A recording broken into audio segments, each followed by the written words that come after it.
Hello everyone, I hope you all are doing great. I'm Asmita and I'm back again with another review and unboxing video. And today I have a premium mid-range phone that is REALME GT Neo 3.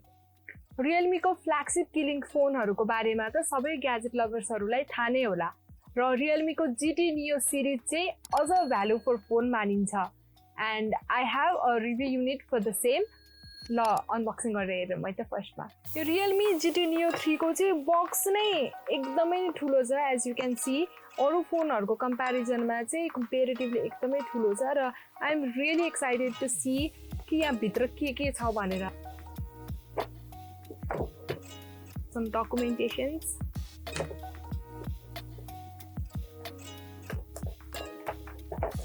of phone itself अहिले साइडमा राखौँ अनि हेरौँला के छ भनेर पहिला बक्समा हेरौँ केस छ यो चाहिँ अलिकति ग्रेस केस छ not clear case and USB cable and यहाँ चाहिँ एकदमै ठुलो एडाप्टर दिएको छ यो एडाप्टर एकदमै हेभी छ आई थिंक फोन र एडाप्टर नै हेभी छ होला this is really heavy and dense as well. Nice. यो मसँग चाहिँ REALME GT Neo 3 को Nitro Blue variant छ and you can also get this in white, sprint white variant र यो Nitro Blue and white variant मा चाहिँ यो racing stripes हरु दिएको छ which looks quite sporty, right? मलाई चाहिँ मन पर्यो है. And this phone is really thin and light as well. हातमा समात्दाखेरि पनि एकदमै प्रिमियम फिल आउने फोन छ. यसको ब्याक चाहिँ ग्लोसी नै छ त्यस्तो धेरै फिङ्गरप्रिन्ट लाग्ने छैन एन्ड फ्रन्टमा चाहिँ पन्च होल दिएको छ फर सेल्फिज अफ कोर्स र ट्रिपल क्यामेरा सेटअप दिएको छ and camera bump is also not that big flat सर्फेसमा राख्दाखेरि चाहिँ फ्ल्याट नै हुन्छ so this is quite a good design so this is quite a nice design sporty so REALME has done a great job I must say. अब हेरौँ यसको design The back of REALME GT Neo 3 is made of curved glass and the finish is soft and smooth to the touch. यो ब्याकको frame चाहिँ प्लास्टिकको हो but it's really easy to handle and thin पनि छ यो phone चाहिँ it's neither too thick nor too heavy so it feels premium on hand. अब कुरा गरौँ REALME GT Neo 3 को डिस्प्लेको बारेमा यसमा चाहिँ Gorilla Glass 5 प्रोटेक्सन दिएको छ with 6.7 inch display and 1080p resolution. यो चाहिँ REALME को one of the largest display हुनुपर्छ with 94% screen to body ratio. And look at this thin bezels. As you can see, यो चाहिँ nearly bezel-less display नै हो. Display features great contrast as it's an AMOLED.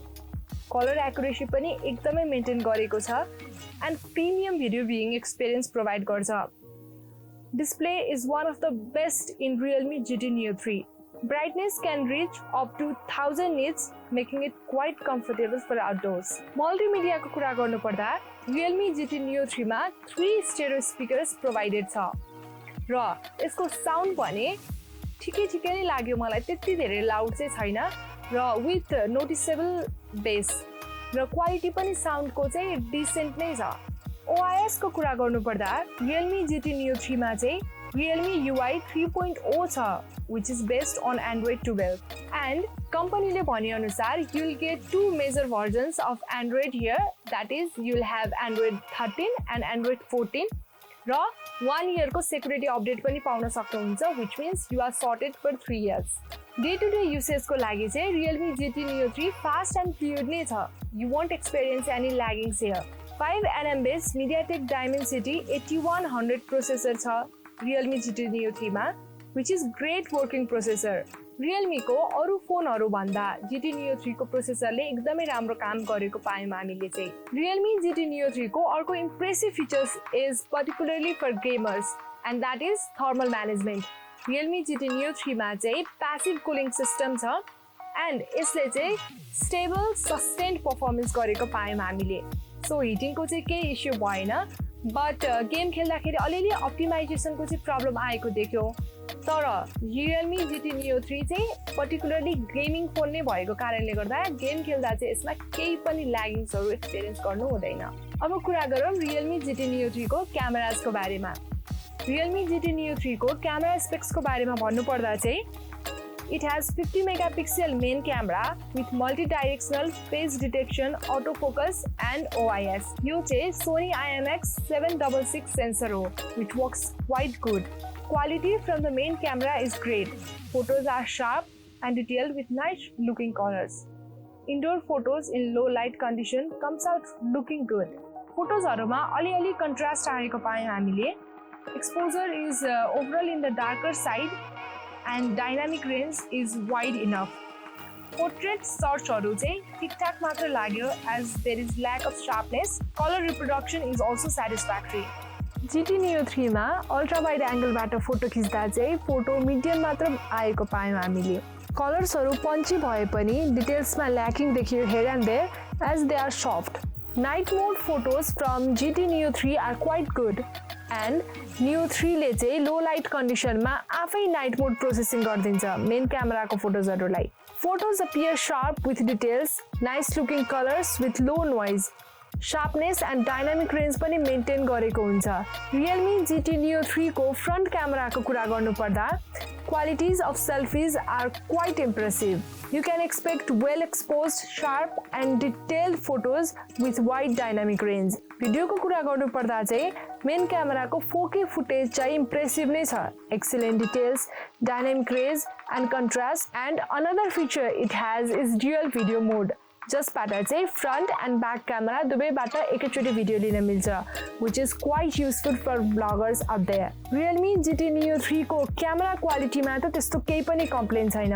Main क्यामेराबाट निकै राम्रो photos आउँछ but camera setup as a whole is not as great because यसको ultra wide range र macro लेन्सबाट पनि त्यति धेरै राम्रो फोटो आएको पाएनौं हामीले र टेलिफोटो लेन्स पनि प्रोभाइडेड छैन।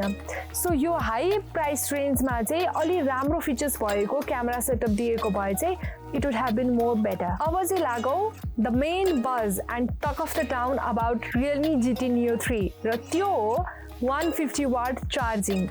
Yes, यसमा चाहिँ 150 watt charger दिइन्छ and which is the fastest charger we have ever seen. Realme GT Neo 3 चाहिँ 0 देखि full charge हुनलाई it takes less than 20 minutes. Yes, you heard it right.